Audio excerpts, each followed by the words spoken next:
এক যুবক এসে সাহাবাদের সামনে রাসূল সাল্লাল্লাহু আলাইহি ওয়াসাল্লামকে বললেন, ইয়া রাসূলুল্লাহ ইযান লি বিজিনা, হে আল্লাহর রাসূল আপনি আমাকে জিনার অনুমতি দেন।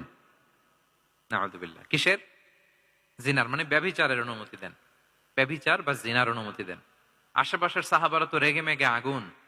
ফাআকবাল আল কওমু আলাইহি ফাজারু, সবাই তাকে দৌড়ে ধরতে গেল আর ধমকাতে লাগলো, ছি ছি ছি, মা মা।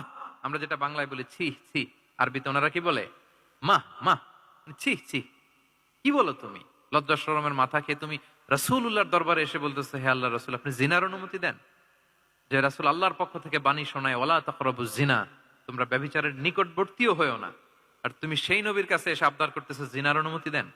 তারা যখন তেরে আসলো এই যুবকের দিকে, রাসূল সাল্লাল্লাহু আলাইহি ওয়াসাল্লাম তাদেরকে থামালেন, বললেন যে তোমরা থামো, যুবককে ডেকে আনো আমার কাছে। যুবককে নিয়ে আসা হলো। রাসূল সাল্লাল্লাহু আলাইহি ওয়াসাল্লাম তাকে পরম আদরে কাছে টেনে নিলেন। এবার তাকে জিজ্ঞেস করলেন, তুমি জিনার অনুমতি চাও না? বলে যে ইয়া রাসূলুল্লাহ, জি জিনার অনুমতি। তখন রাসূল সাল্লাল্লাহু আলাইহি ওয়াসাল্লাম বললেন, তুমি আমাকে উত্তর দাও তো, তুমি বলো তো যে আতুহিব্বুহু লি উম্মিক, তুমি কি পছন্দ করবে যে কোনো পরপুরুষ তোমার মায়ের সাথে এই জিনাটা করুক?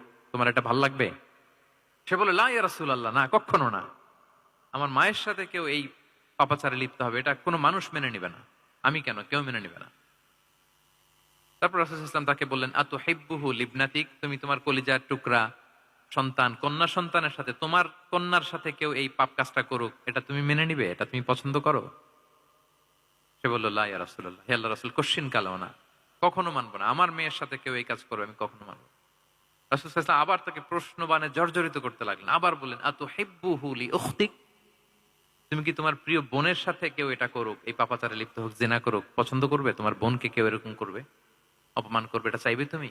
বলে, কখনো না, লা ইয়া রাসূলুল্লাহ, কখনো না, কেউই তো পছন্দ করবে না এটা। তখন রাসূল ইসলাম বললেন, তুমি যার সাথে জিনার অনুমতি চাইছো সে তো কারো না কারো মা, কারো না কারো মেয়ে, কারো না কারো বোন, তুমি এভাবে কেন ভাবতে পারো না? সুবহানাল্লাহি বিহামদি।